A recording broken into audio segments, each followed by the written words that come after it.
Good day, everyone.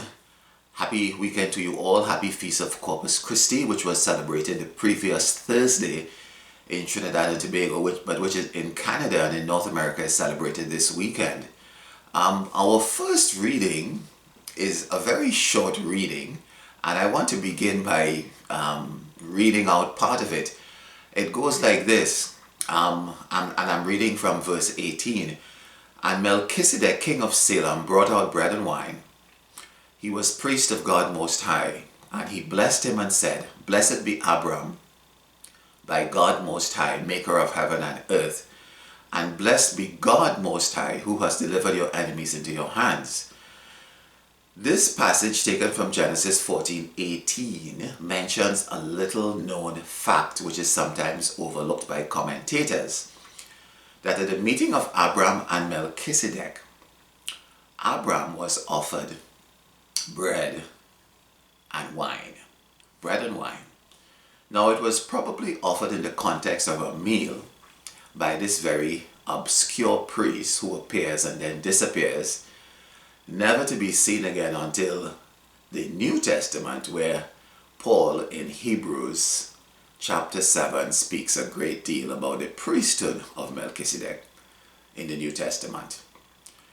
The writer in Hebrews, that is, extrapolates a whole story based on Melchizedek's priesthood. Melchizedek, in fact, knew in the Old Testament, at the meeting of Melchizedek and Abram, he knew that Abram needed provisioning as he had undertaken a long journey to rescue his family. And Abram had refused to take anything from Sodom and Gomorrah, depending instead on God to provide all his needs. And bread and wine, of course, was the basis of all meals at the time. Anything else was considered extras.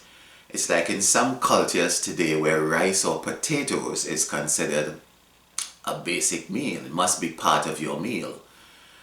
So that is fact one that comes out of the Old Testament reading in relation to Corpus Christi. That bread and wine is for basic provisioning. It is food for the journey, which kind of makes me wonder why it is that when people have problems, they stop going to church.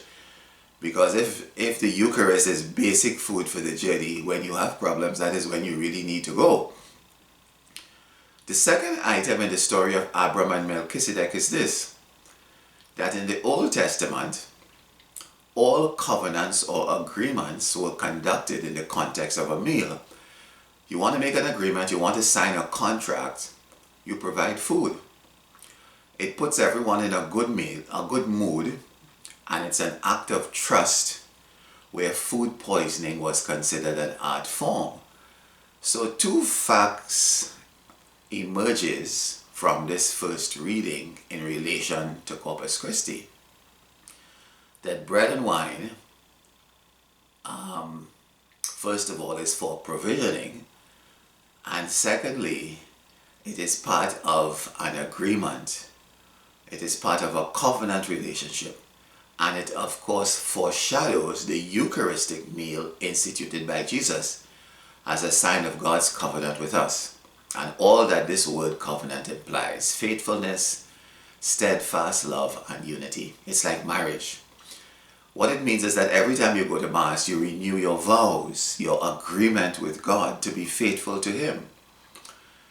So two things emerges, as I said, right away from this very first reading in this mention of bread and wine. First of all, we are provisioned for the journey, but also we involve ourselves in an agreement or covenant with God.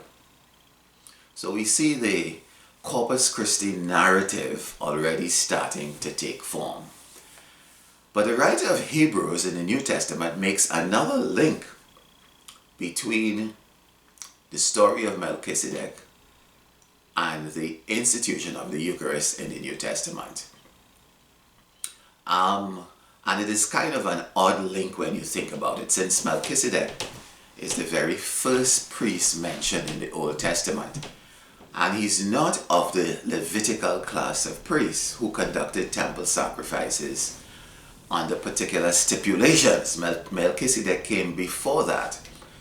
In identifying Christ with the priesthood of Melchizedek, the writer of Hebrews wants us to appreciate three things which the Levitical priesthood could not accomplish. And to me, this is the bottom line concerning the Eucharist. First of all, that the Eucharistic sacrifice of bread and wine instituted by Christ has infinite value. The Eucharistic sacrifice instituted by Christ has infinite value. It is lacking in nothing.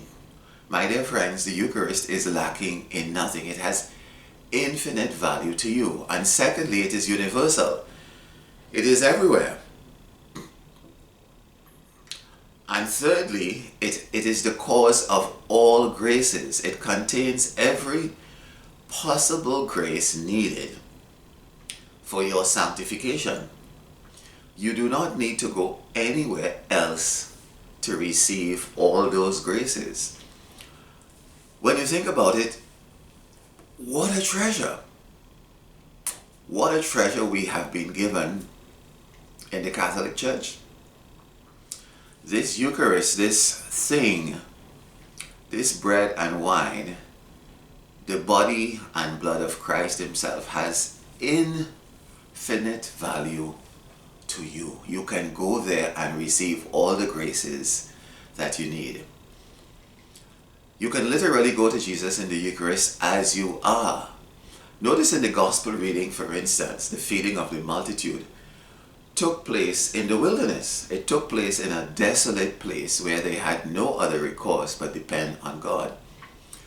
And my friends, it is there in the wilderness of our souls, in our desolation, that we are fed spiritual food. We are fed God himself by the high priest, like Melchizedek of old, under the appearance of bread and wine.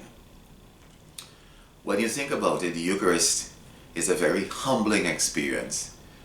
It has been described as an ongoing sacrament. You don't just get it once as you do with some sacraments. You receive it over and over and over again, sometimes on a daily basis.